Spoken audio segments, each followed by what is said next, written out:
Awesome. And yeah, I'm Raj. I'm representing multi-million. We have pictures. Do we need to Swap, let's do it. All right. Hey! You got it. All right. First panel, end of the night. There we go. Last day. Awesome. So yeah, so I'm Raj, and I'm here representing multimint.art and also Rectify Studios. So we're essentially an NFT launchpad. I handle all development side of things. We build utility in the space, all Web3 developers in here, so I think that's why we got grouped into this kind of fireside chat. And then Rectify is also my visual effects division. My team is over there on that side there. They're also launching their stuff here too. And we just build different utility, 3D integration, metaverse, AR, VR, the whole shebang. I like to think we're like a one-stop shop for everything blockchain, crypto, and going from there. So yeah, that's essentially it for me. But I think we're just gonna just kick it off. So yeah, I guess let's start with what made you get into crypto? What made you get into the blockchain? Why are you a believer?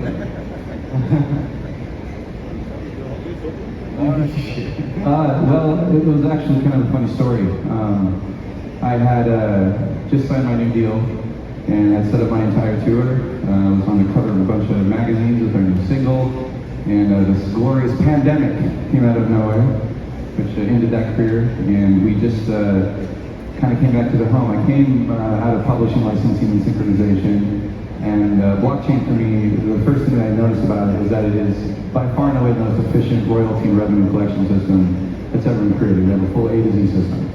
And if there was a way to bridge utility in that, and supply chain, titling, financial documents, allowing the world to use these access systems, UBC symbols, whether we could provide infrastructure to the world and bring this out in utility. And that was kind of the genesis point for me, and we structured the entire company around putting together an ecosystem that was very much a democratized Web3 company ecosystem built around other companies, very much like an all ships rise kind of bring the world together in a new way. Very cool. So I was very fortunate enough to be in a traveling entrepreneurial summit based around kiteboarding. I was a professional kiteboarder, and learned from a good friend of mine about what blockchain is. His name is Bill Tye. He's been involved with Dapper Labs, been involved with a lot of things from a very young point. So I was talking about the space from the early get-go, and I was learning about it and iterating out of it. In the sports marketing, licensing, branding division that our company has, I saw the opportunities that it would allow from brand's perspective to the ownership of the royalty standpoint that you have to put about it. So I knew I needed to find a way to start building in the space where it could allow for the creators, the brand holders to be able to have more curated control of where the brand goes, of where the interaction is between customer and fan base lie. And that also led into what it can do for products and development products. So we build everything from apparel to wine to real estate. And one of the big things in the apparel line is that you have a lot of manufacturing slippage. You don't know exactly the amount of product you need to produce. With the tokenization of the pre-sale products that we're building at Europa, we can know exactly what the manufacturer needs to produce at the time of sale, at the time of mint. Then folks who own the mint, who own the token, can do what they want with it, whether trade it, hold it, or then redeem it for the physical. So Web3 to me and NFTs to me, I see it as the beautiful start was the art world, the PFP projects, the Yacht Club and such things that we built, and then the utility side of it, which will lead into in real life businesses like 11 Miami, like Linkstyle, like that, the digital country club that the NFT is, to lead into the physical country club. So I'm extremely excited about iterating and expanding on where the NFT tech will allow us to go with that, and that's what we do. That's what we help build out with our customers. Yeah, for me, I got started back in 2013. Co-founded at the time what became the largest exchange in the U.S. For Bitcoin. Got involved with some of the people in the industry that were holding the most Bitcoin in the space, and that just got me enamored with the whole concept of crypto and blockchain and what we can do there. We're also the first regulated exchange with FDIC insurance. So that was a really kind of phenomenal experience to bring together the technology, the regulation, and the financial systems. And ever since then, I've done a number of other startups, gotten into a lot of artificial intelligence as well. But then in the past year or so, really decided to get firmly back into Web3. Right? For me, what I see Web3, the promise of it is, and what tokenization is, truly is the internet. And it truly is now going from a model, say like cloud computing into Web3, how we can actually fully federate the model, right? Fully create a truly fluid ownership economy around what we do. And we're still enabling enterprises, but then we're able to really kind of, own that and bring that forward and tap into now the space of tokenomics, which introduces so many different opportunities, both for individuals, for businesses, and for us as society. So that for me is like why I'm in the Web3 space and why I'm building in this space and what I do. And I'm surrounded by it. My wife just launched a Web3 startup as well, phenomenal tokenization platform in terms of what she's doing in that space. So I'm all in. And then now with Zen and DHS, getting to bring gaming experiences and things that really kind of touch everyone's lives and having this like emotional connection and tie that in with NFTs and tokenization and assets. It's just an amazing mix of what the future really is and where the world is going. Love it. And I'll jump into mine, but like for me, you touched on something there, like being able to, when I first got into crypto, Bitcoin, I understood like where the blockchain, what the blockchain actually is in the future for what it was. It just made me I see where it was like this new way of where we can come into this space and we can control our own data. We can, you see all these tech companies and stuff out there where it's like, everything is centralized and stuff like that. Here's this first system now that's coming in here where we can be open source. One of the things I've noticed this weekend, for example, like that, just to touch on that, is that how collaborative this space is here. I just met these guys. We probably spent like 10, 15 minutes backstage getting to know each other, but you can see their vision and what they're trying to pull off and what they're doing in the space. And we're just like all just vibing off of one of each other. And I think that's where, that's the kind of things that I want to be a part of. That's the kind of future that I want to build. So, and speaking of the future, now we talked about the past, why you got into it. Tell me what do you see for the future of the blockchain? Jason, want me to start off with you? Yeah, for the future of the blockchain, I see that, we have these phenomenal communities that are going on right now with such like fervent activity in terms of what's happening there. How do we bring that to the masses, right? Bring that same excitement and the adoption of all this amazing technology, right? That to me is such the opportunity and such the future.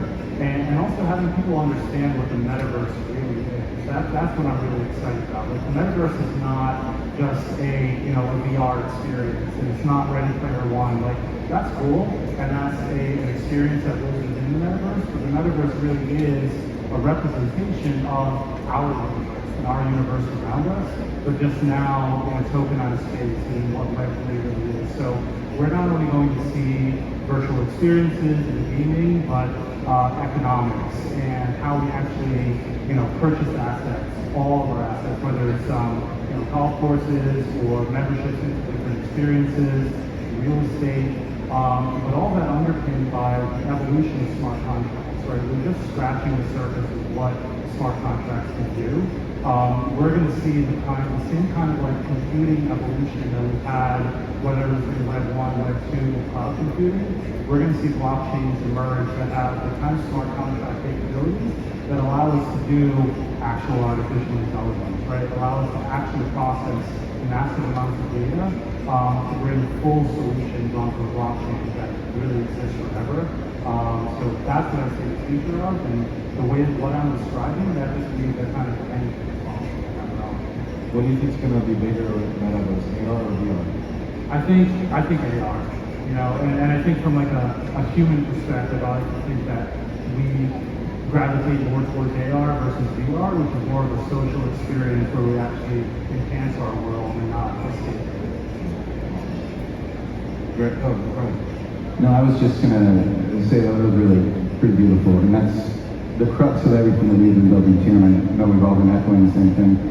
The metaverse for us specifically, is like what you're talking about. It's not this virtual space, it's where this kind of virtual or analog meets the digital, where we can kind of mesh these things together into a new robust experience. It's the most powerful direct-to-consumer modeling that's ever been. All of us, right? There's no more middlemen, there's no more audits, there's no more managers, and we can all see what's going on. We can all monetize all our own things. It's full transparency, right? And then as long as everyone's collaborative, like everyone wins. This is just a pushback against the system that we've all been enslaved to for so long, and it's the most exciting time. This is digital revolution, hands down, and it's just exciting to be part of it. Couldn't agree more with those statements. I really see this as a complete flip of the entire original business model flipped on its head. So previously we had to go come up with an idea, go find a way to build that product or service, go find a market that, go find customers, and then go iterate on that product over time. But now we can build products with our customers and services from day one.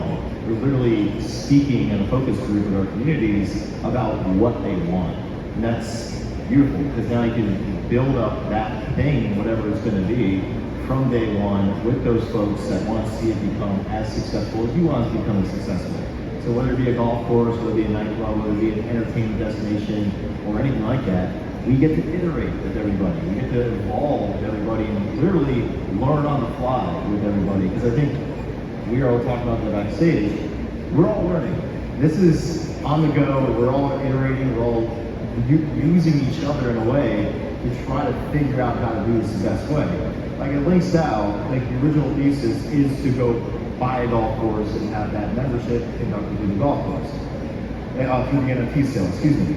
Well, we are learning how to do that effectively in a legal framework with our community in real time. That's amazing. Right? I don't know any other time in human history where you could be able to do that.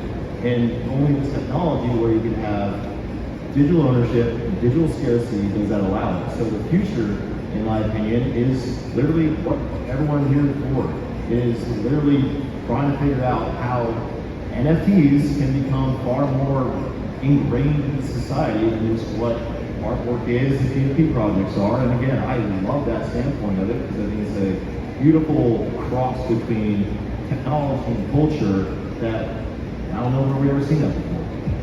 Exactly right. Yeah, awesome. I mean, there's nothing more to be said about all that. It's such a bright future I think we're heading to in terms of the blockchain and just where everything's going, and just the amount of, and like you said, we're just barely scratching the surface of where this is going to go as the space starts to evolve and to grow. What do you think would be some of the challenges you've been encountering, and some of also the roadblocks that are going to slow down growth in this space?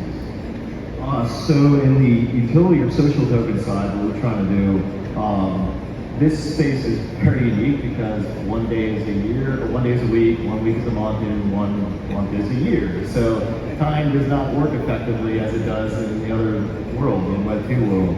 So it's very difficult to do something in real life space and have everyone be ready for that slow dilation it takes to actually build something effective in the real